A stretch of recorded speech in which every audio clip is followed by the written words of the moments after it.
el programa de estudio.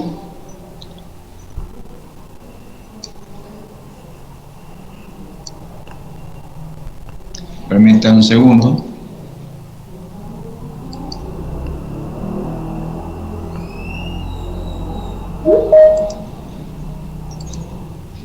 Muy bien, vamos a comentar el programa. Hemos avanzado en el desarrollo de los diferentes temas. Nos encontramos precisamente ya en la parte del análisis de estructura y coyuntura en la transición salvadoreña, un enfoque integral. Pero también manifestarles que el tema que continúa es acerca de los problemas económicos de toda sociedad organizada. Este tema, como bien se sabe, ya lo trabajamos anteriormente, unido a los sistemas históricos de organización económica y las principales doctrinas. Entonces, vamos a retomar un poco los problemas económicos y luego pasamos a analizar la estructura y coyuntura en la transición salvadoreña, un enfoque integral. Después nos vamos a dedicar a los derechos económicos, a los derechos sociales, respectivamente, que son los temas que faltan en el desarrollo de la presente asignatura.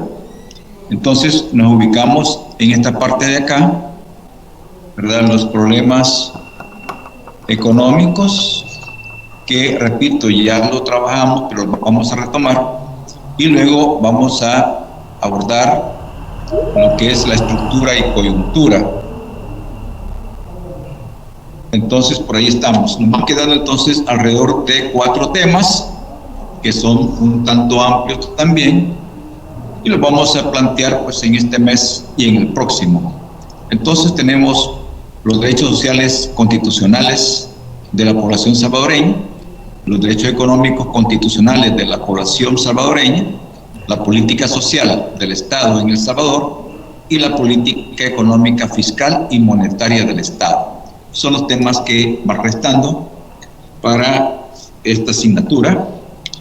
Repito, los vamos a plantear, los vamos a desarrollar en el presente mes y el próximo. Bueno, entonces después que hemos señalado el programa de estudio, vamos a admitir algunos estudiantes por acá que están ingresando todavía. Ahora bien, vamos a retomar, repito, los problemas económicos. Vamos a retomarlos.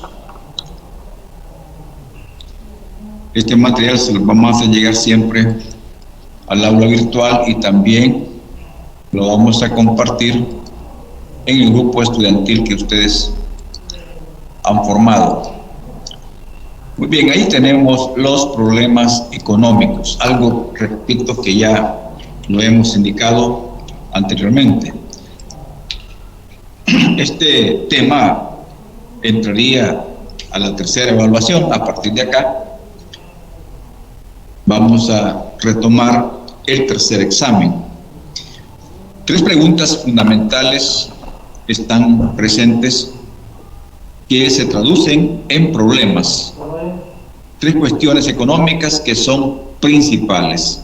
1, ¿qué bienes se van a producir y en qué cantidades? ¿Cuántas y cuáles mercancías? 2, ¿cómo se van a producir? ¿Por quién y con qué técnica? 3, ¿para quién se van a producir? Es decir, ¿cómo se van a distribuir? Esas son las 3 preguntas. Repito, estas 3 preguntas ya entrarían a la tercera evaluación, a pesar de que ya tienen ustedes un previo conocimiento. Lo vamos a retomar. Muy bien. Vamos a decir, en consecuencia, que toda economía es una realidad en cualquier sociedad. En todo sistema social siempre habrá una base económica. Esa base económica está identificada, como lo hemos señalado también, a través de las fuerzas productivas y las relaciones sociales de producción. Al recordar esta relación entre fuerzas productivas y las relaciones sociales de producción, esa vinculación existente, se señalaba inclusive en el parcial la ley de obligada correspondencia entre estos dos grandes componentes de la base económica, fuerzas productivas y relaciones sociales de producción. Entonces, vamos a decir que esa ley de obligada correspondencia es una ley recíproca entre estas fuerzas productivas y las relaciones sociales. Quiere decir que en cualquier sistema socioeconómico, las fuerzas productivas deben estar en sintonía con esas relaciones sociales de producción. Si las fuerzas productivas, si lo pensamos desde el capitalismo, sabemos que el sistema de propiedad en el capitalismo es un sistema de propiedad privada. Entonces los medios de producción, herramientas, máquinas, fábricas, etcétera, son propiedad privada. Es decir, le pertenecen a una persona o a un conjunto de personas. Y las relaciones sociales de producción, que son las relaciones que se establecen entre los hombres, van a respetar ese tipo de fuerza productiva. Es decir, van a respetar el sistema de propiedad, que en este caso que estamos comentando es propiedad privada. Por lo tanto, no puede existir una relación social de producción diferente al carácter que tiene esa propiedad en el capitalismo, que es propiedad privada. No puede haber una relación social de corte socialista si en el sistema de propiedad, que es el capitalismo, es propiedad privada. Por esa razón, estamos diciendo que es una ley de obligada correspondencia. Siempre debe estar en una sintonía o en una sincronización las fuerzas productivas y las relaciones sociales.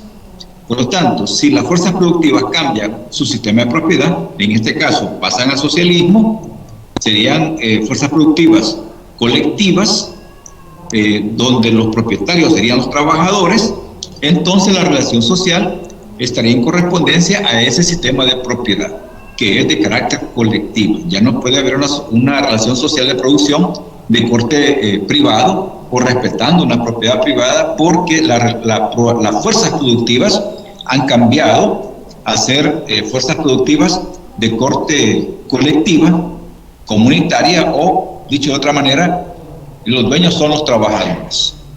No sé si me explico alrededor de eso, pero es un tanto abstracta esa relación, y espero que ustedes la hayan comprendido de una manera pues muy correcta. Si hay alguna pregunta, podemos evacuarla en este momento sobre esa ley de obligada correspondencia entre fuerzas productivas y relaciones sociales de producción, o también alguna aclaratoria sobre la base económica o la superestructura, que también forma parte de un sistema social. Si hay alguna pregunta, pueden plantearla, o algún aporte, comentario, siempre pues relativo a lo que estamos enseñando o estamos interactuando.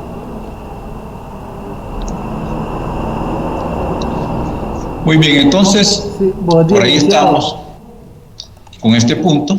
Buen día, licenciado y compañeros. Buenos días, adelante, José Luis.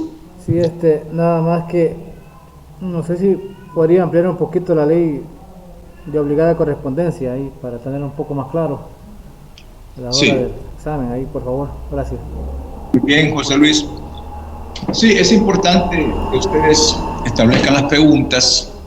También tenemos otra pregunta o comentario, ¿verdad?, de otro estudiante. Me gustaría que exprese su opinión. Puede hacerlo. Buenos días, licenciado y compañeros. Buenos días. Solo como una pequeña aclaratoria, se podría decir que la ley de obligada correspondencia es como un ejemplo que usted nos dio y estaba comentando con la compañera, de que si una parte no funciona bien o no está en concordancia con la otra parte, prácticamente se podría decir que el sistema no funciona. definitivamente el sistema entraría en un conflicto porque ya no existe una buena relación entre fuerzas productivas vinculantes, ¿verdad?, a la otra parte de la base económica, que son las relaciones sociales de producción. Debe haber una armonía en ambos elementos, porque lo contrario, al haber ese conflicto que usted señala, ya es que hay una dificultad quizás un tanto más avanzada en las fuerzas productivas. Entonces eso va a obligar a un cambio también en la relación social de producción, ¿verdad? Ese es el punto. Por lo tanto, ¿por qué se dice una ley de obligada correspondencia entre fuerzas productivas y las relaciones sociales de producción? Porque los dos componentes de esta base económica deben de sustentar ese sistema al cual o en el cual se encuentran, ¿verdad?, instalados. Por ejemplo, en la comunidad primitiva hay un nivel de fuerzas productivas, también hay un nivel de relaciones sociales de producción. De esa forma tan primitiva, ahí hay una relación social. Luego pasamos al esclavismo, a continuación el feudalismo, capitalismo y socialismo. Cada sistema tiene sus fuerzas productivas en particular y sus relaciones sociales de producción. Entonces, cuando hay una contradicción, como lo señala el compañero estudiante, hay un conflicto, significa que las fuerzas productivas han crecido, se han desarrollado, están cambiando, se están transformando, y eso va a obligar a que la relación social de producción también cambie y se ponga a la altura de esa naturaleza de las fuerzas productivas. Por ejemplo, en el caso que tenemos de la comunidad primitiva, voy a explicar nuevamente ese punto, pero antes le vamos a dar la palabra a Brian L. Nilsson. Adelante, Brian. Yo solo quería decir que si la ley de obligada correspondencia consistía en que las fuerzas productivas y las relaciones sociales de producción siempre deben estar sincronizadas. Correcto. Deben estar sincronizadas esas fuerzas productivas y la relación social de producción. Claro, eso es de carácter dialéctico, dinámico, y definitivamente por esto ubico el ejemplo de la comunidad primitiva. ¿Qué tenemos en la comunidad primitiva? En la comunidad primitiva lo que tenemos, eso es un punto de partida de la humanidad. El hombre comienza a desarrollar su vida, se alimenta, se empieza a sembrar, a cosechar, pesca, practica la caza, pero todo lo que el hombre hace con sus instrumentos todos rudimentarios o toscos, ese es el nivel de fuerzas productivas que tiene, es decir, los instrumentos con los cuales él trabaja. Pero todo eso que el hombre produce o que el hombre tiene acceso de esa naturaleza, lo comparte. Es decir, ahí no existe la propiedad privada, no existe la propiedad personal. Todo es manejado o es consumido por la comunidad. Entonces, la concepción que tiene el hombre en esa relación dialéctica, en esa forma de pensar, es que todo lo que se consigue en la comunidad es compartido, ¿de acuerdo? Es compartido. Eso implica que tenemos una relación social comunitaria, porque las fuerzas productivas también son de corte comunitario, es decir, nadie es propietario, ¿verdad? Nadie es propietario. Ahora, ¿qué pasa cuando el hombre comienza a crecer más en términos de la agricultura, de la pesca, de la caza? El hombre se vuelve un productor agrícola, entonces va creciendo la producción, va creciendo esa producción. El hombre empieza entonces a producir más de lo que necesita. Significa que las fuerzas productivas van desarrollándose, van creciendo, Y por lo tanto, cuando el hombre ya tiene un excedente de la producción, el hombre ya le sobra, ya tiene pues diferentes cosas, ¿verdad?, que no haya que hacer con eso. Entonces, de alguna manera va pensando en propiedad, es decir, puede señalar que esto es mío o esto me pertenece. Significa que ese punto de partida, ese nivel de producción que ya sobra, va cambiando la forma de pensar del hombre, y eso implica que la relación social, que era de carácter comunitaria antes, ya va cambiando también. Va cambiando, entonces va dando origen a otro sistema, a otra forma de relación productiva. Por lo tanto, eso es lo que significa la ley de obligada correspondencia. O sea, siempre la relación social de producción debe estar conectada con la fuerza productiva de ese momento para que se vuelva compatible. De lo contrario, repito, si las fuerzas productivas van más allá de esa naturaleza, entonces va a cambiar también la relación social de producción. No sé si me explico con los compañeros que hicieron sus interrogantes, José Luis, ¿verdad? Pero es lo que comporta, en otros términos, el sistema. Por ejemplo, en el capitalismo, lo que tenemos es propiedad privada. Sabemos de que los instrumentos, de que las máquinas, la fábrica, la mercancía, pues le pertenece a alguien, a los dueños de los medios de producción. Entonces la relación social que existe en una fábrica entre los trabajadores, ¿hacia dónde va a estar orientada? Va a estar orientada a respetar ese tipo de propiedad privada de esa mercancía, de esos medios de producción. Entonces están conscientes de que todo lo que estos trabajadores realizan en la fábrica le pertenece al dueño de los medios de producción, la ganancia le pertenece al dueño de los medios de producción. Esa es la relación social. El trabajador solo llega a hacer sus labores 8 horas o más. Eso lo hace un día, lo hace el siguiente día, al final del mes recibe un salario o a la quincena. Esa es la relación social, ¿verdad?, que está determinada por la naturaleza de las fuerzas productivas que son propias del capitalismo.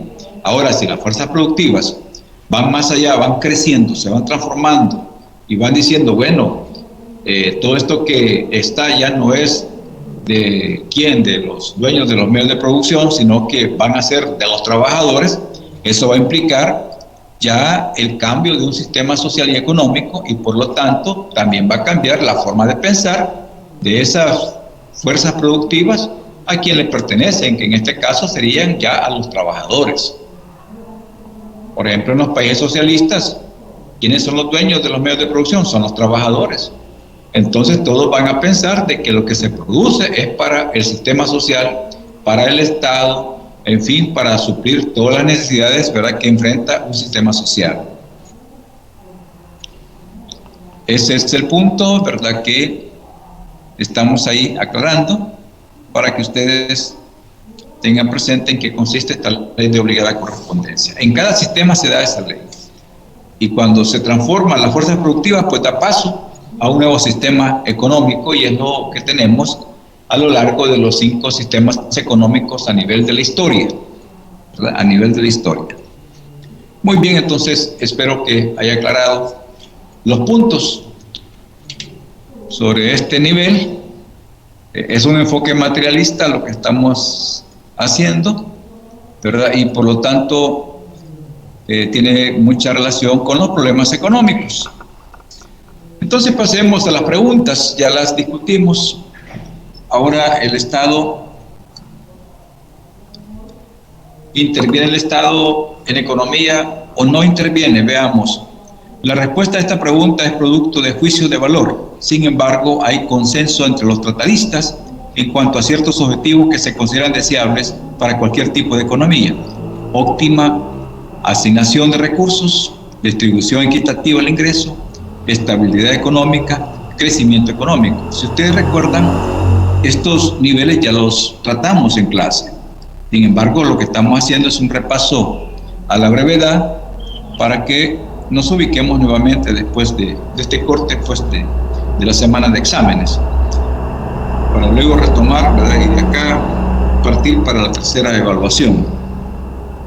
Bueno, entonces aquí lo que tenemos es que el Estado en sí responde siempre a un sistema. El Estado no debe de ser nada más un ente administrativo, sino que debe ser un actor también que forme parte de la economía. Lo único que la concepción del Estado, dependiendo de la naturaleza del sistema, así será también el papel que desempeñe. Por ejemplo, en el capitalismo el Estado juega un papel, y en el socialismo el Estado juega también su respectivo papel. Ahora bien, en el capitalismo, como lo señalamos constantemente, el Estado, cuando se inicia este sistema económico, el Estado es un Estado nacional, es un Estado-nación, es un Estado proteccionista de la economía. O sea, existía el comercio mundial, el comercio internacional, pero las economías jugaban en ese mercado internacional. De alguna forma existía un respeto de las economías nacionales y se manejaron así esas relaciones económicas en ese comercio internacional. Entonces el Estado de alguna forma participó al inicio del sistema capitalista con el liberalismo, con una economía nacional, y el Estado siempre tuvo en esa perspectiva que un país debe tener una óptima asignación de recursos. O sea, los recursos, quiero decirles que muchas veces la naturaleza pues ha dotado a ciertos territorios de recursos muy valiosos. Otros estados no tienen los recursos, ¿verdad? Son limitados esos recursos naturales, principalmente en el caso de Centroamérica. Recordemos que Centroamérica al menos no hay descubrimientos sobre algunas realidades naturales, por decir petróleo, gases, etcétera. Al menos desde mi perspectiva no tengo conocimiento si algún país centroamericano tiene petróleo, pero sí nos alimenta mucho una cordillera, ¿verdad?, volcánica, en el caso de Centroamérica y casi en todo el continente. Pero los recursos en sí, si bien no tienen estos territorios una situación muy fluida, pero los recursos se pueden hacer desde otro nivel, desde la ciencia o desde la creación también de la praxis del hombre. Mucha creatividad. Por lo tanto, no importa si hay mucho o hay pocos recursos, pero debe de haber una óptima asignación de recursos para un sistema económico. Entonces, la lógica de esto es que el Estado tenga una visión, la empresa o los actores económicos tengan una visión de optimizar esos recursos que tiene una economía o que puede tener una economía. Porque lo que se trata es de satisfacer necesidades. Satisfacer necesidades. Una economía tiene esa lógica. Recordemos que las necesidades fluyen todos los días y muchas son ilimitadas, pero hay que ir atendiendo las necesidades en un orden quizás de prioridades a partir de qué necesita la gente, un pueblo, de una manera inmediata. La lógica entonces es optimizar recursos. Luego, la distribución equitativa del ingreso es otra. El Estado recibe un ingreso diario prácticamente, recibe a través de impuestos millones y millones de dólares. Entonces, esa calidad que el Estado recibe a través de los impuestos debe de regresar a la sociedad o a un pueblo determinado, debe regresar en políticas sociales. O sea, un Estado no es para que se quede con el ingreso, no es para que se quede con los impuestos, sino más bien la lógica de un Estado es que esos ingresos sean devueltos a una población a través de políticas sociales, políticas de empleo, políticas en materia de salud, políticas también en materia educativa, en fin, toda la realización que el hombre requiere para ser persona en sí, para establecer sus expectativas dentro de su personalidad. Por lo tanto, la gran problemática es cómo distribuir de forma equitativa ese ingreso. ¿Y por qué es un problema esto? Porque definitivamente entran intereses cuando se gobierna. Los grupos económicos de un sistema social tienen intereses. Los partidos políticos tienen intereses. Los gobiernos en la historia también tienen intereses. Pero, repito, el problema no es en sí el interés. El problema es cuál es el contenido de ese interés. Es decir, si el interés va en función de una sociedad o si el interés está en función de ciertos grupos, ciertos sectores, ciertas familias, ciertas personas. Entonces ahí sí es un problema, porque eso toma una dirección equivocada y por lo tanto existe una desigualdad en ese ingreso. Tenemos a veces países con grandes desigualdades sociales. Tenemos un mapa de la pobreza, además de tener un mapa territorialmente hablando, tenemos un mapa de la pobreza. Hay sectores, zonas, municipios, lugares con índices muy notables de pobreza y otros que tienen más. Entonces ese es un problema para cualquier Estado y por lo tanto debe tener una visión equitativa del ingreso. Eso está versado a nivel de la Constitución por el bien común. Discutimos el bien común en su momento y el bien común radica en la satisfacción de necesidades que se vuelven colectivas, pero que son necesidades particulares hasta cierto punto, que acompañan sectores poblacionales en diferentes aspectos que ese pueblo o que ese sector poblacional pues activa, ¿no? Entonces, los ingresos deben ser equitativos. Equitativos, más bien estaríamos situándolo o reglándolo a partir de la satisfacción de una necesidad A y una necesidad B, ¿verdad? Que ambos sectores, que ambos niveles poblacionales tengan una satisfacción de esas necesidades. Agua, por ejemplo, energía eléctrica, desarrollo urbano, crecimiento económico, etcétera. Lo que más requiera cada sector, entonces hay que apuntarle, ¿verdad?, con un ingreso que de alguna manera pues sea distribuido de una manera justa para la satisfacción de necesidades. También hablamos sobre la estabilidad económica, crecimiento económico. Las economías deben de gozar de una estabilidad, es decir, tener una economía que pueda sostenerse, una economía que no entre en crisis, una economía que permita un nivel de garantía para cualquier eventualidad. Es como tener pensado un ahorro de alguna forma da cierta estabilidad a una persona, no le da preocupación inmediata porque sabe que tiene un ahorro. Entonces la estabilidad económica, también un tanto parecido, la estabilidad económica permite soportar cualquier dificultad que pueda tener el entorno regional o internacional, y la sociedad tiene una estabilidad y puede aguantar, por decirlo así, entre comillas, cualquier golpe a nivel internacional. ¿Por qué? Porque goza de esa estabilidad.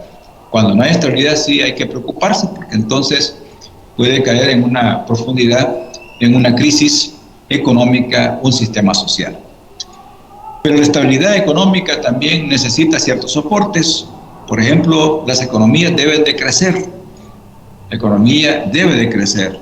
Eso implica que deben de pensarse en ese orden económico una diversificación, niveles de participación económica. No debe de atenerse solamente a un rubro X, sino más bien ubicar multisectorialmente una economía. Es decir, si no me da resultado esto, pero está este otro rubro que puede alimentar este problema a nivel nacional. Como señalamos en su debido momento, los modelos económicos en El Salvador son modelos económicos tradicionales, también alimentados por un cultivo determinado en la historia.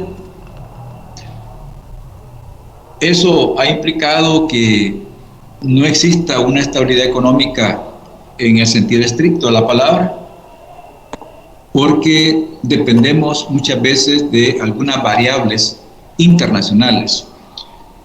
El primer modelo económico que se implementó en El Salvador fue un modelo económico basado en el añil, como lo discutimos también en su momento, el añil, que es un modelo económico post-independencia, desde 1821 en adelante. Ahí tenemos un modelo económico basado en ese cultivo. El añil es una planta tintoria, una planta pues que producía color en su momento, por supuesto siempre existe. Esa materia prima producida por el añil pues era el rubro de exportación a Europa, pero cuando se da el proceso de la revolución industrial, también activaron los colorantes sintéticos, y esos colorantes sintéticos le dieron pues un golpe muy duro a la economía salvadoreña y a otras economías que dependían de este modelo basado en el añil. Entonces, ¿qué implica? Implica pasar a otro modelo económico. Ahora el café, después el algodón, caña de azúcar, ajonjolí. En fin, hemos desfilado por diferentes modelos económicos. Ahora le apuntamos a las remesas, se le apuntan también a las maquilas, las empresas transnacionales y otros rubros, ¿verdad?, que están apareciendo de alguna manera. Pero la gran dificultad es que no hemos logrado desarrollar un modelo sostenible con nuestra propia capacidad tecnológica, con nuestra propia creatividad, que hacer en ese orden económico, y eso nos ubica en una debilidad también pues en esa economía. No tenemos mucha fuerza, sino que estamos siempre dependiendo de los comportamientos internacionales. ¿Por qué? Porque dependemos de un modelo. No hay una capacidad histórica creada para tener un despegue económico y de esa manera también desarrollar un sistema de vida más estable, una economía próspera, una sociedad próspera. O sea, los niveles de vida de una sociedad también se miden a través de la economía. O sea, una sociedad que se ve próspera, una sociedad que tiene acceso a tantas cosas, pues también así es su economía, su crecimiento económico. O sea, la economía no juega con muchas abstracciones, la economía también juega con datos concretos. ¿Tengo esto o no lo tengo? Entonces, a partir de ahí se dan niveles de desarrollo. Ahora, eso implica, jóvenes estudiantes, que realmente las economías como la nuestra tengan ciertas dificultades en su estabilidad, no tenga crecimiento económico acelerado, sino que crece poco y ahí se mantiene ¿verdad? No tiene una nutrición la economía. Pero debido a todos estos factores, que repito, son factores estructurales. Esto comienza desde la fundación del Estado, ¿verdad? Por lo tanto, ahí tenemos una naturaleza sistémica de tradición y de modernismo en nuestra economía. Nuestra economía tiene esos dos polos, tiene tradicionalismo y tiene también modernismo. Y estas dos posturas que señalo también fueron conflictos en los años de independencia, conflictos en los años 30, en los años 40, en los 50, porque habían grupos modernizantes en economía, pero también habían grupos conservadores. Y ese conflicto, en última instancia, lo ganaron los grupos modernizantes.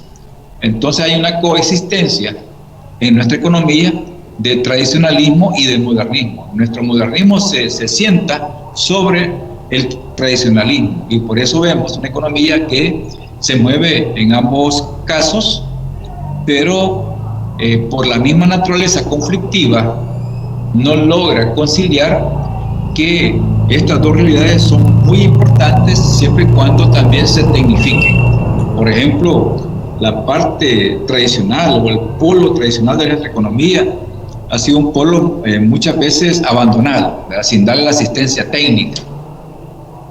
¿Qué implica, por ejemplo, en historia? Implica que hubo asistencia técnica, hubo asistencia financiera, pero ¿qué pasa?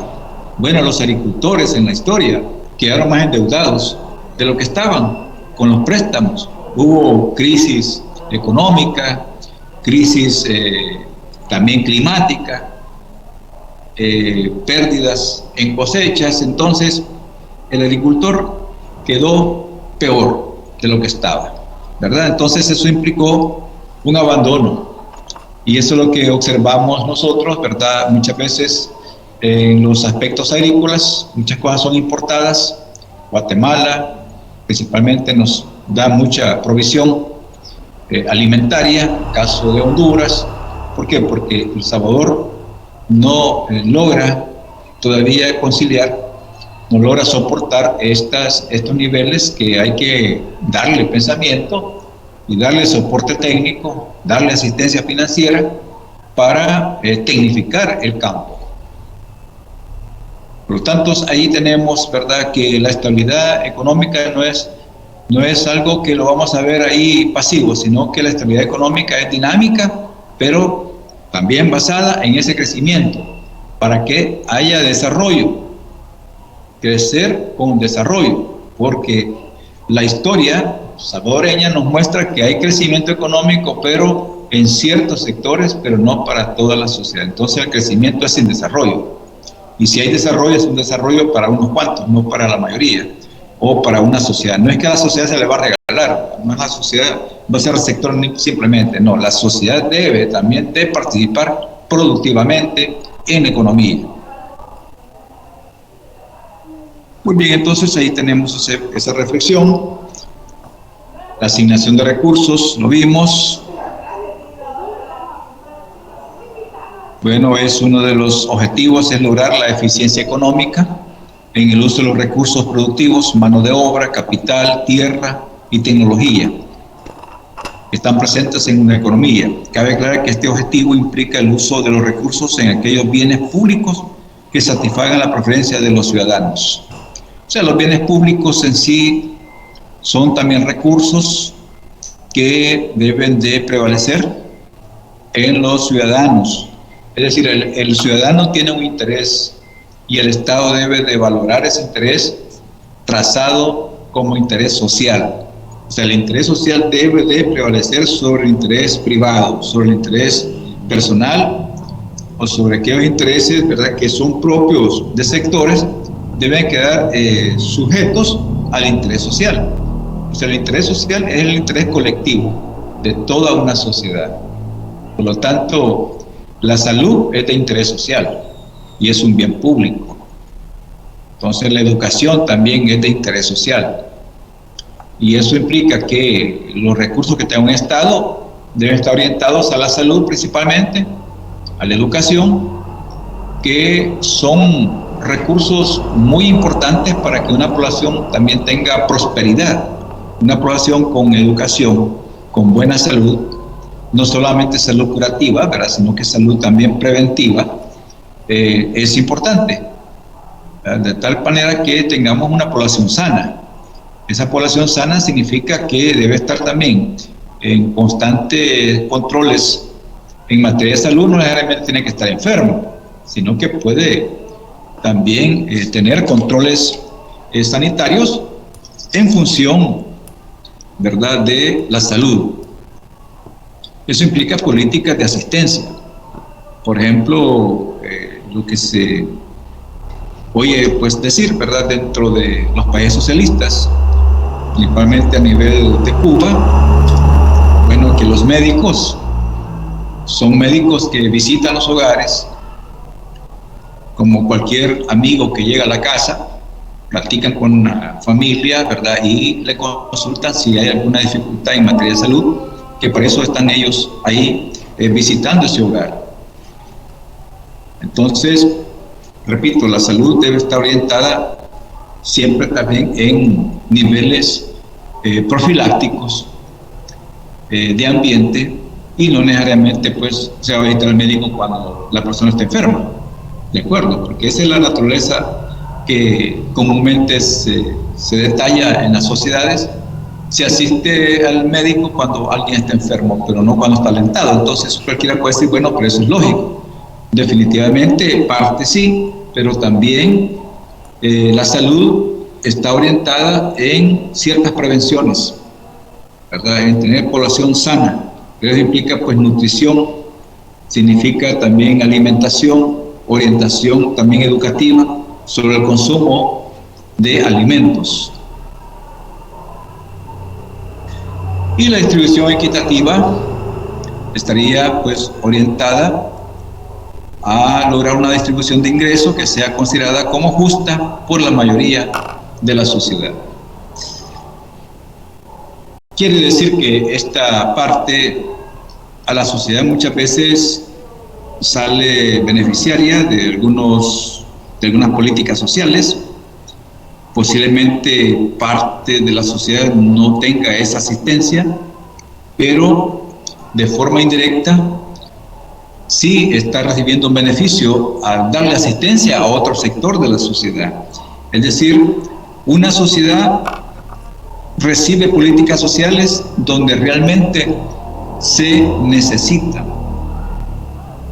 Por ejemplo, el caso de la canasta básica que se entregó, ¿verdad?, en la pandemia, las ayudas alimentarias, posiblemente algún sector de la sociedad no lo haya recibido, o algunos ciudadanos no lo hayan recibido, posiblemente por tener algunas condiciones económicas diferentes, pero sí otros sectores la recibieron que urgían también ese recurso.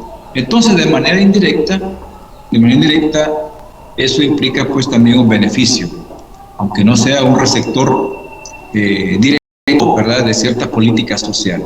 Si están resolviendo un problema en un sector de la sociedad, en un sector poblacional, y yo no estoy instalado en el sector, pero estoy siendo beneficiado desde una perspectiva de que están subsanando un problema, de que a todos nos concierne a nivel de sistema. Porque quiera o no, y aquí tendríamos que partir de una visión organicista, ¿verdad?, de una visión positivista, tal como lo hemos discutido con los temas anteriores. Si una parte del sistema está mal, pues hay que darle tratamiento para que todo el sistema tenga un bienestar. Entonces ahí estoy en una posición meramente positivista. Bueno, esos son los puntos, ¿verdad?, a discutir sobre estas preguntas. Luego vamos a pasar ya al análisis, ¿verdad?, de la estructura y coyuntura. Si hay alguna pregunta, pueden establecerla, jóvenes. ¿Alguna pregunta, comentarios?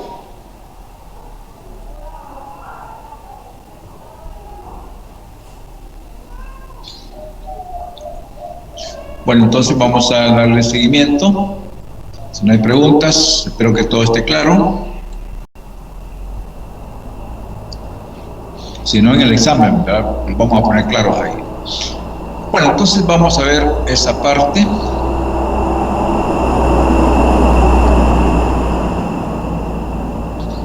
Bueno, vamos a revisar ciertos niveles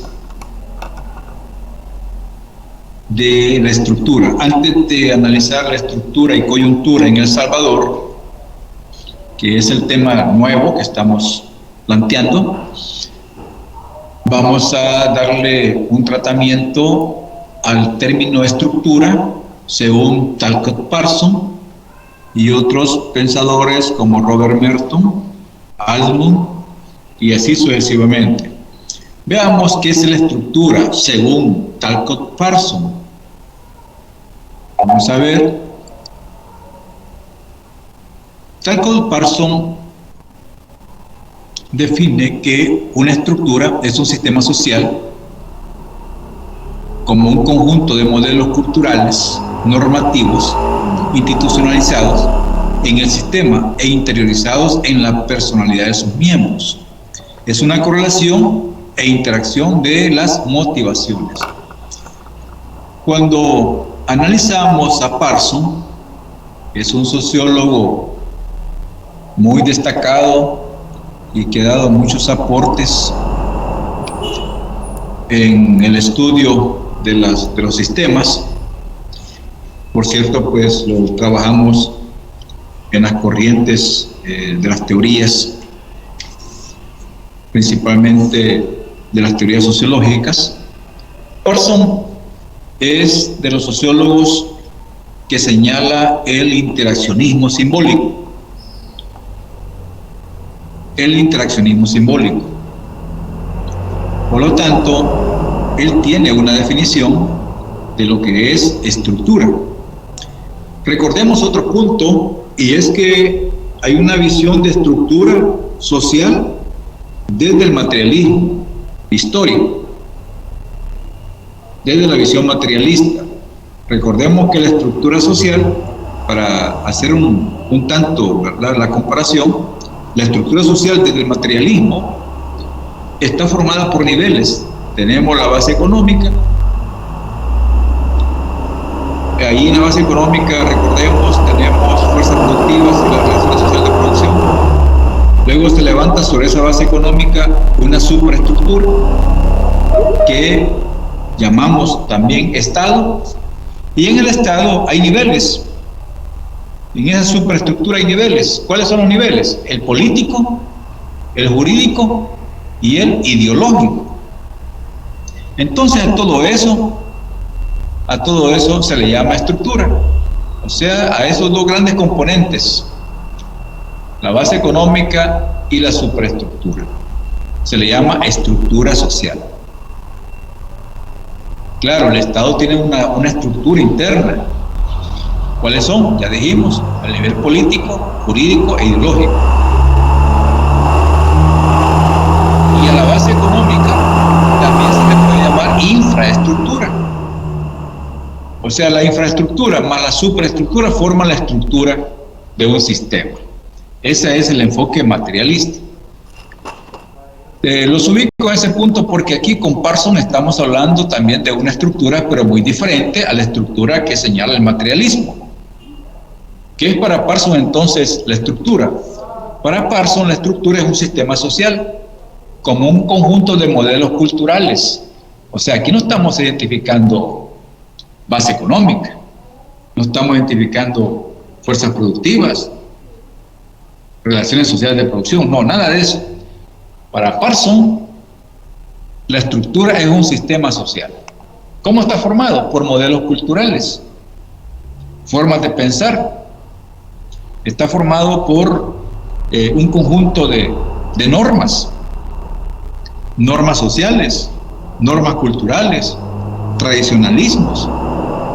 Está formado también por instituciones. O sea, las instituciones en sí procesan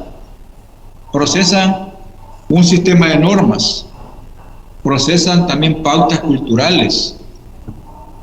Eso implica que está activado en un sistema. O sea, para Parson, la estructura social está en el interior del sujeto. No está en la base económica, no está en el Estado, sino que el sujeto mismo interioriza una determinada estructura a partir de elementos que él es como un receptor que es influenciado, ¿por qué? Por los medios de comunicación, por la familia, por la cultura, por la educación, por la religión, en fin, todas esas pautas de convivencia, todo eso le da al sujeto una integración de su personalidad y al mismo tiempo este sujeto se comporta a partir de la estructura que él interioriza frente a un sistema social. Esa es la estructura para Parson. ¿O será que la estructura es en sí un conjunto de materiales subjetivos que el sujeto procesa, que lo hace propio y actúa sobre esa forma de pensar, sobre esa forma de interiorizar? Así actúa el sujeto. Entonces ahí tenemos el reflejo de una estructura, ¿verdad? Que la promovió ¿quién? La promovió un sistema. La promovió, digamos, ciertos valores, ¿verdad? Que se institucionalizan en el recorrido, digamos, del tiempo. Ustedes se pensarán digamos, a reflexionar. ¿Por qué la sociedad salvadoreña, de alguna manera,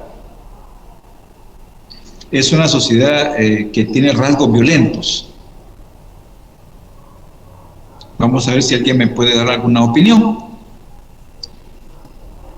¿Por qué El Salvador, su población, en alguna medida, se señala que es una población con una cultura de la violencia? ¿Alguien quiere opinar al respecto? Por supuesto, no es una generalidad, ¿ya? Con respecto a lo que dice de que la sociedad salvadoreña tiene rasgos de violencia,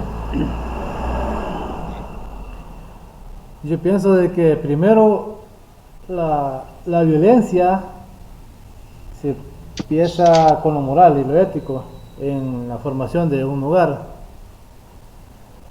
Porque para mí la base de todo ser humano está en lo moral y en lo ético.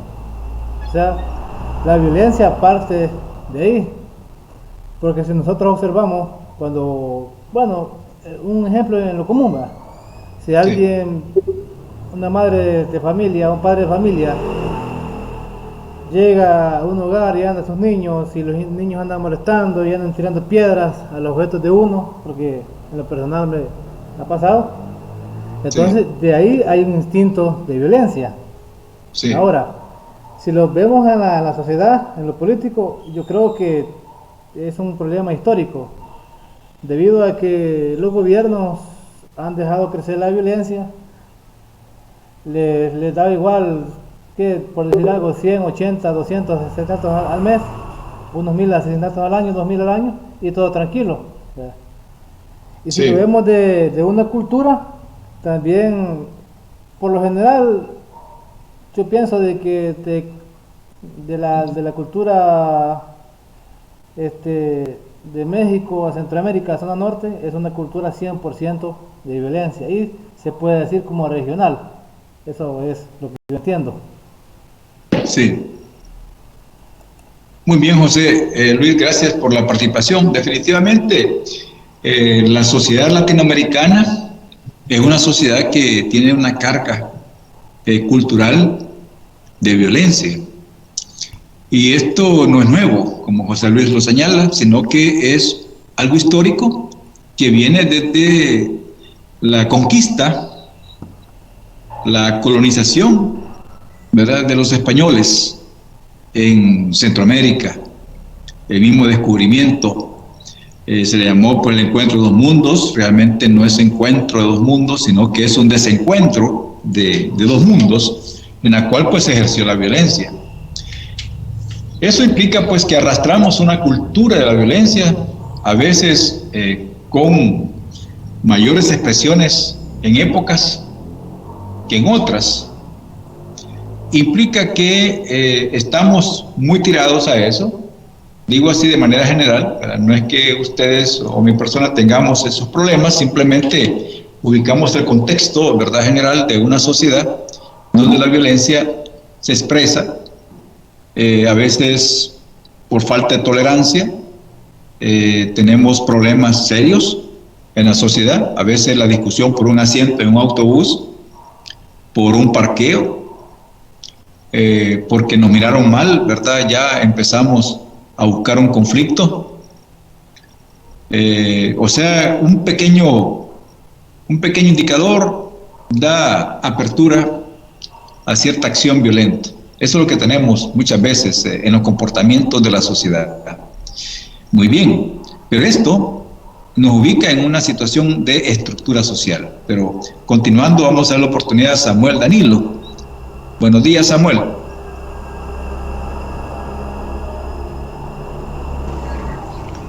Sí, buenos días a todos. No sé si me pueden escuchar. Correcto, Samuel, le escuchamos muy perfectamente. Sí, yo quería dar mi opinión acerca de lo que usted decía, ¿verdad? Sí. De por qué El Salvador, ¿verdad?, tiene rasgos de violencia. Y es por lo mismo de que usted decía, de que a veces nosotros las personas, digo en general, ¿verdad? Sí. No sea de que yo sea así. A veces las personas, como usted decía, generan violencia solo por algo, por un asiento, como usted decía. Y bueno, voy a poner el ejemplo de lo que está pasando ahorita, ¿verdad? Sí. Del régimen y todo eso.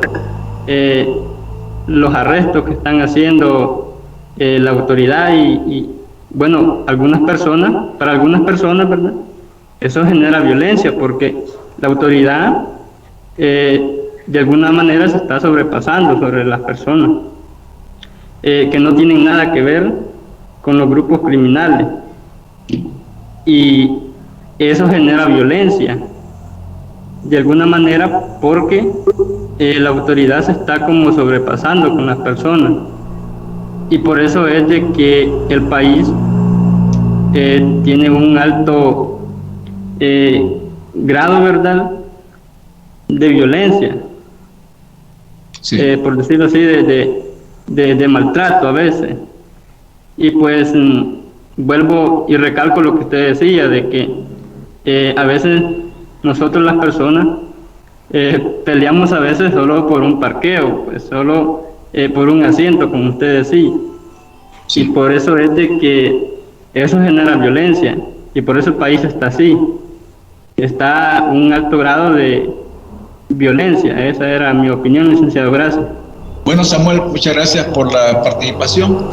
Correcto, miren, la situación es que nosotros hagamos nuestros análisis conforme a la realidad que observamos. Definitivamente la naturaleza humana tiene esa condición, ¿verdad? Siempre tenemos esos instintos, ¿verdad?, que definitivamente ahí estarán.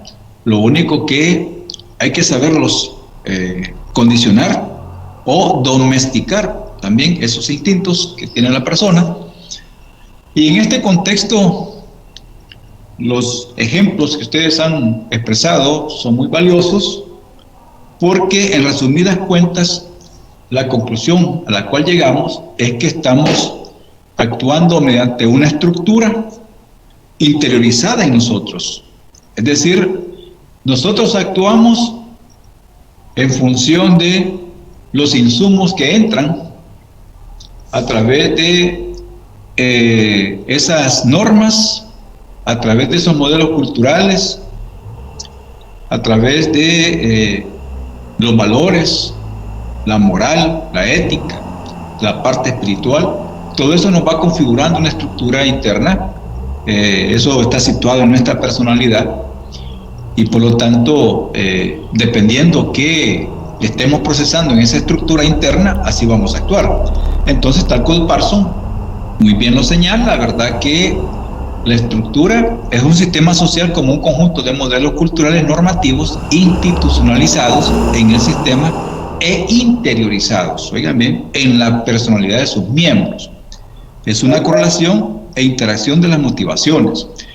O sea que todos estos aspectos, pues los vamos a entender, ¿verdad? Que están relacionados con una estructura implícita en el sujeto. O sea, aquí Parson no la ubica como lo ubica el materialismo, ¿verdad? Base económica, superestructura. No, tal cual Parson la ubica en la forma de actuar de los miembros de una sociedad como una expresión de lo que ese sujeto ha recibido. Y por eso dijimos, bueno, la cultura de la violencia en El Salvador es histórica. Ahora, ¿qué debemos de hacer, ¿verdad?, para cambiar esa cultura? Es decir, debemos de recrear esas normas, esos modelos culturales, debemos de recrearlos, debemos de repensarlos para que definitivamente, ¿verdad?, el sujeto sea también un receptor de una nueva estructura, ¿verdad?, y que la interiorice y que pueda, digamos, tener lazos de convivencia, de tolerancia, de armonía, de respeto, ¿verdad? Y que eso pues abone, ¿verdad?, al desarrollo de una sociedad. Porque la cultura en sí de la violencia es una cultura histórica, ¿verdad? Y que debemos de ir abandonando esa cultura y creando una cultura pues de convivencia. Eso va a ser a partir de lo que los sujetos reciban, ¿verdad?, dentro de esa interiorización, ¿verdad?, y de eso que circula pues en un sistema social. Si no, pues tenemos problemas, ¿verdad?, de convivencia. Muy bien, agotamos entonces a Parson y pasaremos a Robert Merton, que también lo hemos señalado con ese funcionalismo relativizado que lo trabajamos hace algunos días, cuando hablamos de las funciones manifiestas, funciones latentes, disfunciones. Aquí estamos en otro punto con Robert Merton, y es precisamente la estructura. ¿Qué es la estructura para Robert Merton? Enuncia la identificación de determinantes. Se trata de referencias concretas a las que puede orientarse la acción de los sujetos que pueden verse atraídos por los valores y normas de grupos de referencia, es decir, de formaciones sociales de diversos tipos. Análisis de las propiedades estructurales, definición de las condiciones estructurales del comportamiento. También Robert Merton acá se ubica siempre en aquellos aspectos que impactan más en el sujeto. Veamos el siguiente punto, acá para darles una correlación explicativa. La estructura social es para Merton el conjunto de referencias, o sea, la constelación de grupos, categorías sociales, colectividades, subgrupos, partidos, sindicatos, etc. Las condiciones de la selección subjetiva de un determinado contexto estructural, o sea, de los valores y de normas de un grupo de referencia. Bueno, quiere explicarnos Robert Merton a través de estas referencias concretas. Tiene que ver con la cultura, claro, hay mucha vinculación con la cultura. Nosotros somos ciudadanos, somos miembros de un país, somos parte de la población, somos un elemento, ¿verdad?, que se expresa en un número poblacional. Entonces hay varias cosas que nos identifican como salvadoreños, y lo quiero decir así particularmente. Un salvadoreño creo que tiene una identidad en cualquier parte del mundo, y si alguien conoce algo sobre El Salvador, perfectamente identifica a un ciudadano, identifica a un salvadoreño en cualquier parte del mundo. Lo identifica quizás por sus costumbres, por su forma de ser, por su forma de hablar, en fin, hay tantos aspectos que pueden ser determinantes en un salvadoreño. Hay el típico salvadoreño, por ejemplo. Si alguien me puede describir así, de forma general, el típico ciudadano salvadoreño, alguien me lo puede decir en unas cuantas palabras. Mire, para mí el salvadoreño tiene estas determinantes, tiene estas características. ¿Alguien me lo puede decir, por favor? Puede ser el gusto por las pupusas, el pan con café, el lenguaje lingüístico que utilizamos. Sí. Bueno, hay tantos aspectos, como Brian lo señala, que identifica al típico salvadoreño por su forma de hablar, de expresarse, de su forma de bromear, como decimos comúnmente. Este salvadoreño se identifica en cualquier parte. Incluso hay variaciones de esos comportamientos al interior del país, ¿verdad? Muchas veces una persona de San Miguel pues tiene sus costumbres, el de Usulután la otra, el de la Unión, Morazán, diferentes. Hay ciertas variaciones en esas determinantes. En este caso, a veces dentro de estos, de la lógica de la zona oriental, por ejemplo, hay más familias conservadoras que otras, ¿verdad? Hay personas, grupos familiares en algunos departamentos que guardan con mayor precisión ciertas costumbres, ciertos niveles educativos, ciertos respetos entre la familia, y otras no, ¿verdad? En otros departamentos, por ejemplo, en algún departamento puede haber más identidad familiar dentro de sus núcleos. Son determinantes, o sea, la familia es grande, ¿verdad? Se reúne en determinado momento para compartir, ahí se intercambian impresiones entre padres, hijos, tíos, primos, etcétera. O sea, hay una identidad en todo ese grupo familiar, pero en otros departamentos se desconoce quién es primo y quién no es primo, ¿verdad? ¿Por qué? Porque son determinantes también culturales que existen. Entonces, en este contexto, tenemos que existe para Robert Merton referencias concretas a las que puede orientarse la acción de los sujetos, que puede verse traído por los valores y normas de grupos de referencia. Expuse el caso, digamos, de la familia. A veces podemos saber quién es primo, quién no es primo, ¿verdad? O desconocemos, o si existe alguna necesidad en algún grupo familiar de manera espontánea, somos solidarios con ese miembro del grupo, por muy lejano que esté dentro de la familia, tenemos una precisión referencial, pero en otros casos nos da lo mismo, ¿verdad? Bueno, hay que ver cómo resuelve su problema, ¿verdad? Para mí, si bien es cierto es familiar, pero yo no me meto en esa situación. Entonces, son aspectos referenciales. Robert Merton explica de esa manera, ¿verdad?, que la sociedad entonces tiene una estructura también por referencias concretas, ¿verdad? Referencias concretas, en este caso podría ser la familia, las formaciones sociales de diversos tipos.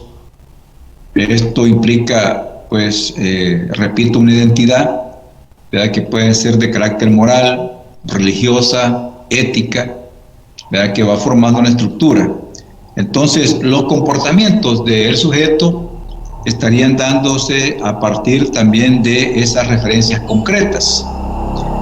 De esas referencias concretas que a lo largo, repito, son aspectos que se arrastran, ¿verdad?, y que dan un indicador, en este caso la familia, ¿verdad?, que representan, pues, ciertos aspectos comunes.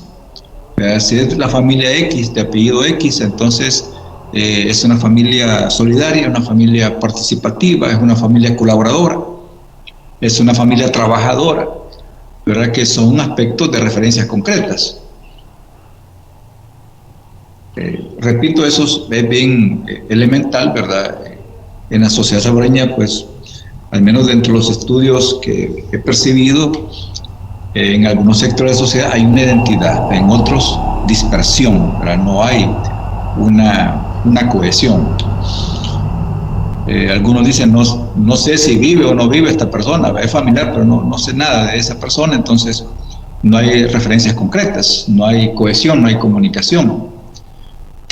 En el caso entonces de Robert Merton señala que la estructura es un conjunto de referencias, o sea, de constelación de grupos, de categorías sociales, colectividades, subgrupos, partidos, sindicatos, etcétera. O sea que estos referencias concretas también le dan cierta pauta estructural al sujeto, ¿verdad? Los partidos tienen un trabajo y es la lucha política, son los intereses políticos. Entonces, esa forma también que los partidos ejercitan, ¿verdad?, o activan, también repercuten en el sujeto, y el sujeto también se vuelve una referencia concreta sobre el papel que juega el partido político.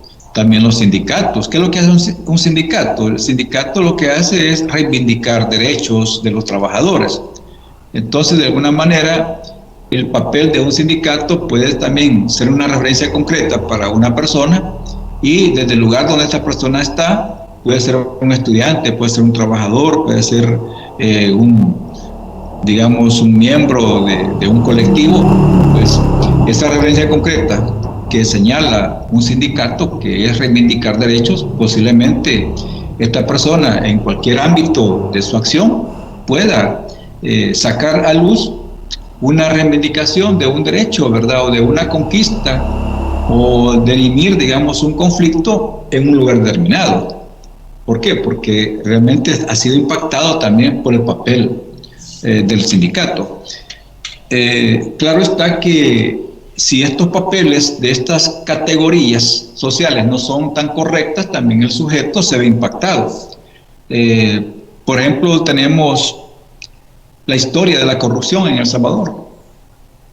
¿Quiénes la han hecho? Bueno, muchas veces la han hecho personas de carácter individual, muchas veces los partidos se involucran. Entonces, el sujeto, cuando también está bajo esa atmósfera, ¿verdad?, de realidades, quieras o no, si ese sujeto no es un ser reflexivo o un ser muy pensante, puede también manejar prácticas corruptivas desde una pequeña acción. Por ejemplo, no dar un peso completo sobre un producto, no dar el vuelto completo a una persona. En fin, puede haber prácticas, ¿verdad?, que no son correctas, pero es debido pues a esas referencias concretas que puede estar siendo impactado a través de un sistema. Eso también hay que verlo, no solamente el aspecto positivo, muchas veces también la sociedad puede caer en esos niveles. México, por ejemplo, se voy a decir tanto de México, sus prácticas habituales, buenas y tampoco no muy buenas, en relación pues al típico mexicano, ¿verdad?, el típico ciudadano mexicano, al típico ciudadano que está en la frontera o que está en los pasadizos para ir al otro lado, como decimos. Entonces, hay prácticas, ¿verdad?, que definitivamente pueden ser correctas o no. Eso va a depender de lo que ese ciudadano típico, ¿verdad?, mexicano recibe del sistema.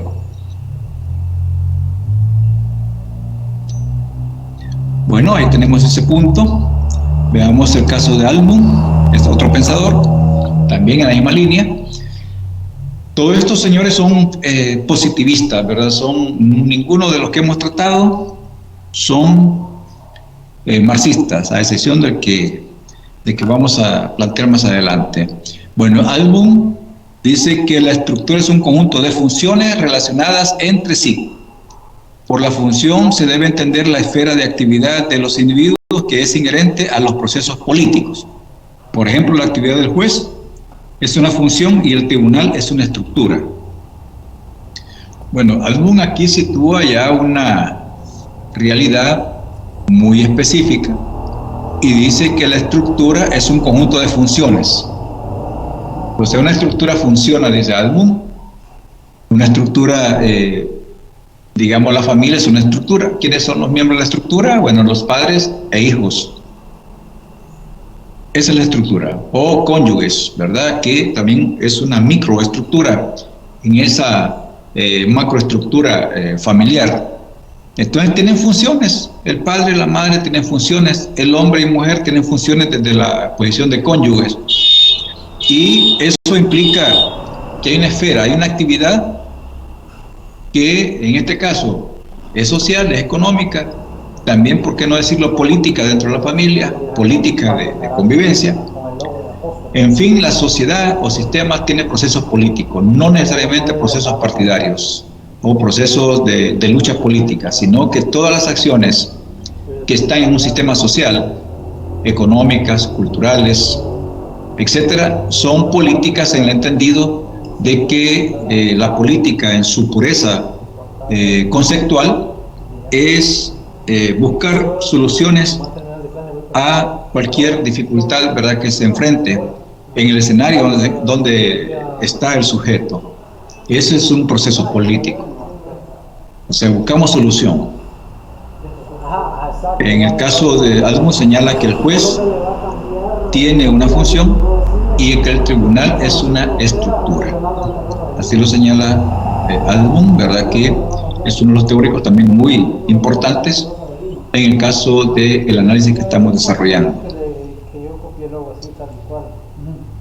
Veamos entonces este funcionalismo estructural y aspectos metodológicos. Recordemos que el funcionalismo es una teoría sociológica que le da importancia a la parte de cómo esa parte funciona. Entonces, cuando hablamos de funcionalismo estructural, estamos hablando de una estructura que funciona integrada a sus partes. El todo, dice alguien, es más que las partes. O el hombre, dice otro, es la suma de los deseos. En este caso, el estructuralismo estructural, o el funcionalismo, perdón, estructural, sus aspectos metodológicos, tenemos por un lado la reconstrucción de la estructura. Es el de descubrimiento, redescubrimiento de un orden en cierto nivel de abstracción dentro de la realidad escrita. El estatus de este análisis es fenoménico, ya que conduce a la elaboración de un esquema que permite elaborar y describir la realidad concreta. Siguiente, se trata de un estructuralismo estático preocupado por la interacción e integración de las partes. Bueno, su nombre lo indica, funcionalismo estructural. Es importante que la estructura esté armonizada con todas sus partes. Por lo tanto, el funcionalismo estructural no es que tenga una pasividad en su naturaleza, es decir, en su estructura, sino que todas sus partes están integradas y son dinámicas, son interactivas. Lo que sucede es que los sistemas, por ejemplo, un sistema social, desde esta visión funcionalista, todas sus partes deben estar integradas, así como decir los elementos que forman un reloj, ¿verdad? Todas las partes están integradas y el fin último de ese reloj es dar la hora exacta, es dar la hora correcta. Entonces, en los sistemas sociales, en este contexto estructural, ¿qué se busca? Que todas las partes estén funcionando, que todas las partes lleven al fin último de un sistema que es el bienestar, es lo óptimo del sistema. Implica que todas las partes deben de gozar de una salud, en este caso funcional, y que responda al bienestar del sistema. Por ejemplo, si lo situamos al caso salvadoreño, bueno, el sistema es estructural.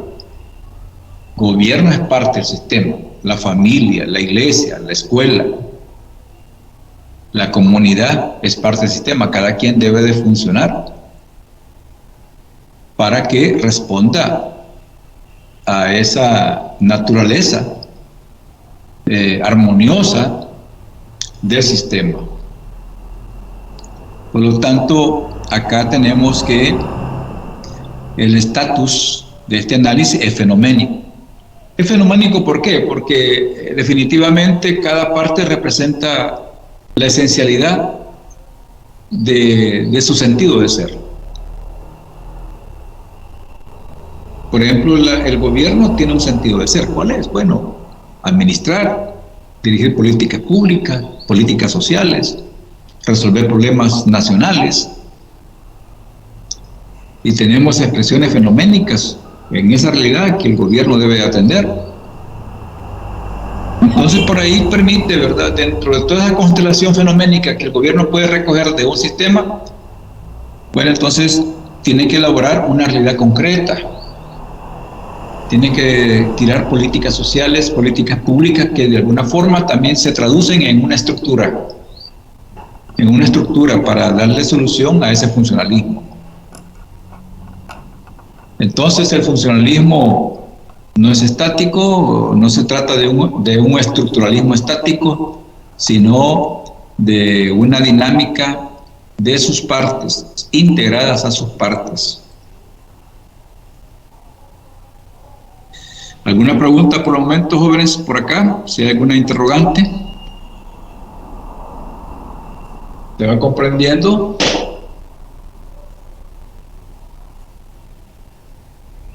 Sí, licenciado, yo tengo una pregunta, pero desde el punto de vista de Atman, cuando dice que es inherente a los procesos políticos, no sé si me puede dar una aclaración sobre eso. ¿Cuál pensador me expresa? Disculpe. Atman. Ok, vamos a ver.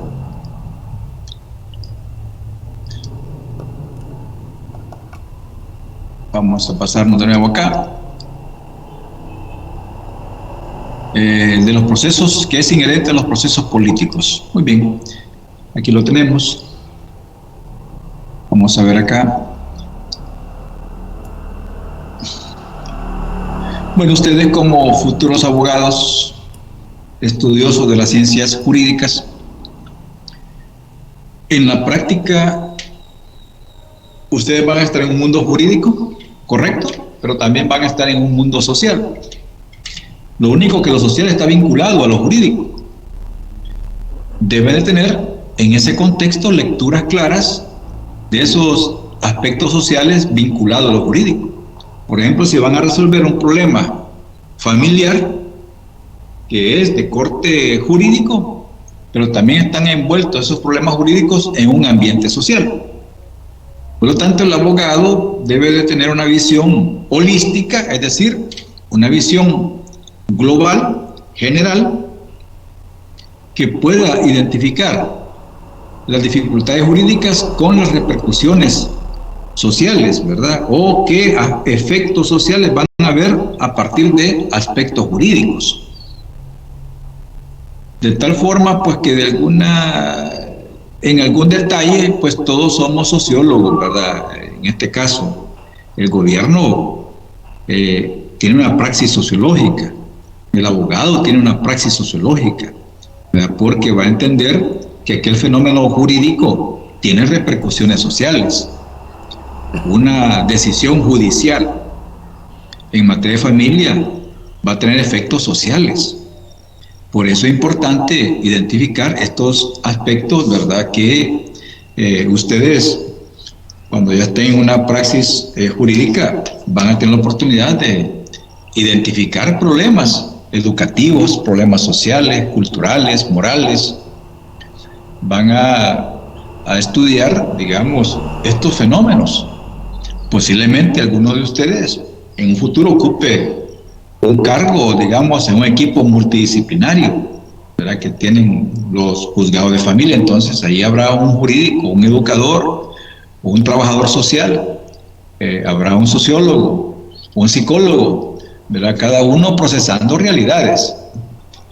Entonces estos aspectos hay que entenderlos, ¿verdad?, que el sujeto es una realidad también andante, ¿verdad?, una realidad corpórea, pero también una realidad psicológica, una realidad subjetiva.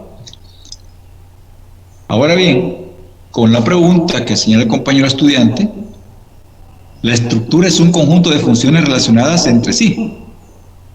La estructura tiene niveles, que en este caso, en los pensadores que estamos señalando, es una estructura subjetiva, interna, que se configura a partir de los insumos que recibe de un sistema, ¿verdad? Puede ser la estructura social, la cultura, la religión, la familia, la norma jurídica, la norma social. Todo eso forma entonces una estructura en el sujeto.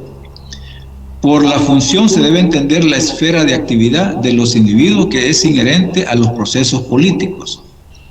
Bueno, los procesos políticos son procesos que llevan niveles, llevan etapas, se configura a veces a partir de los aspectos que puede reunir un fenómeno político. Entonces los procesos políticos en sí acompañan siempre a un fenómeno. O sea, un fenómeno se desarrolla a través de procesos políticos. El hombre o el sujeto entonces activa una realidad, genera una actividad a ese proceso. Quiere decir que en la sociedad hay múltiples procesos políticos. No de todos esos procesos políticos formamos parte, pero sí estamos anclados en ciertos procesos políticos que nuestra actividad como sujetos, como participantes, le damos una conducción a ese proceso. Por ejemplo, si lo ubicamos a nivel del estudiante, el estudiante está inmerso en un proceso educativo, pero al mismo tiempo es un proceso político. Un proceso político educativo que va en la trascendencia de asumir modelos de conocimiento. Entonces el sujeto se vuelve partícipe de ese proceso y está navegando en ese proceso de tal forma pues que pueda transformar ese proceso político y pueda transformarse también el mismo sujeto inmerso en tal proceso. O sea, el sujeto transforma el proceso político, pero al mismo tiempo el sujeto se vuelve transformado de ese proceso político. ¿Qué significa?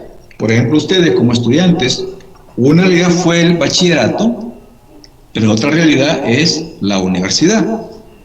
En la universidad es otra vida estudiantil, es otra vida académica, y por lo tanto es un proceso político educativo diferente, donde en la medida caminamos en ese proceso, vamos escalando un modelo de desarrollo, en este caso de licenciatura.